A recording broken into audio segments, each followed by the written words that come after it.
Warren and Charlie, good morning. My name is Mo Spence from Waterloo, Nebraska. Years ago, you listed the 4 or 5 investment vehicles you considered appropriate for Berkshire, including, I believe, common stocks, long-term debt, and arbitrage opportunities.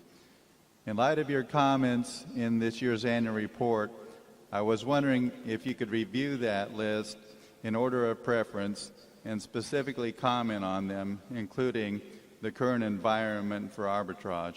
Yeah. Well, the items you name, and you could break that down by high-grade bonds, versus junk bonds, and the items you mentioned are all alternatives. Charlie and I sit around and think about what's the best thing to do with Berkshire's money. It's a fairly simple proposition, and we have a number of things that we feel competent to make judgments on, and we have a number of things that we're not competent to make judgments on. So we hope to narrow the field to investments that we think we can understand, and there are a reasonable number of those, although there are a lot that we can't understand.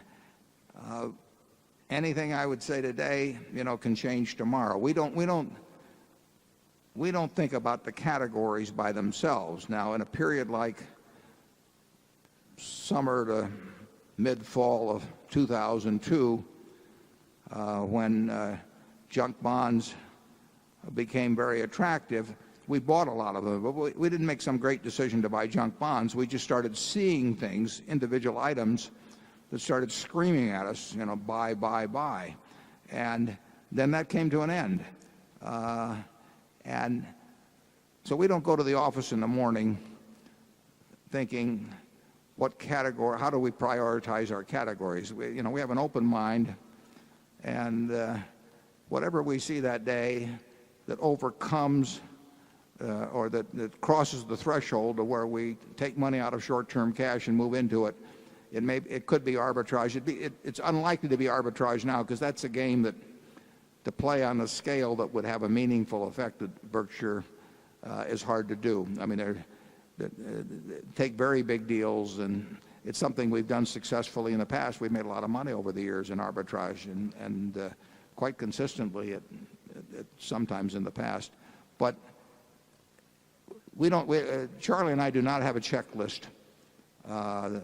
that we talk about every day or every month or every year in terms of prioritizing categories. We just hope, I hope he gets a good idea. He hopes I get a good idea. And when we get one, we move in a big way. Well, they have to be big now, and that's a limiting factor in terms of what's available for us. As you know, if you read the annual report, we took a significant position in currencies. We're buying viatical settlements in terms of the transaction I mentioned a little earlier. We're open to anything we can understand. Charlie? Yeah, you really asked us to determine an order of precedency among 2 or 3 activities we don't have much interest in at the moment. And that's not something we spend a lot of time at. In other words, we have all this cash because we don't much like any of those fields at the moment. And spending all the time thinking about orders of precedency among things you clearly are not going to do is pretty fruitless for us. Yeah, I thought I had a slide here, but I don't. But when we were buying junk bonds in the summer to fall of 2002, we were literally buying securities, and we limited it to the kind of junk bonds we can understand, which is far from the whole universe. But we were literally buying things on a 30, 35, 40% yield to maturity basis. Now, we buy those with a mental attitude of buying common stocks.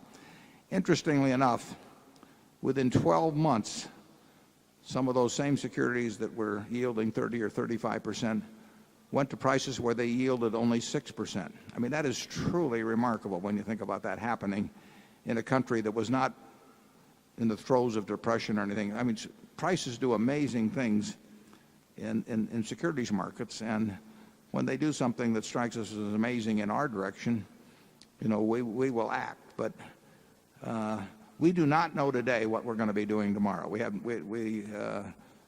some things, a few things we may be doing. It's likely we're doing them tomorrow, but we don't hold any committee meetings on this, and there's this business where somebody says you should have 50% of your money in bonds and 35% in equities and 15. We don't go through anything like that. I mean, we regard that as nonsense. Any further thoughts, Charlie?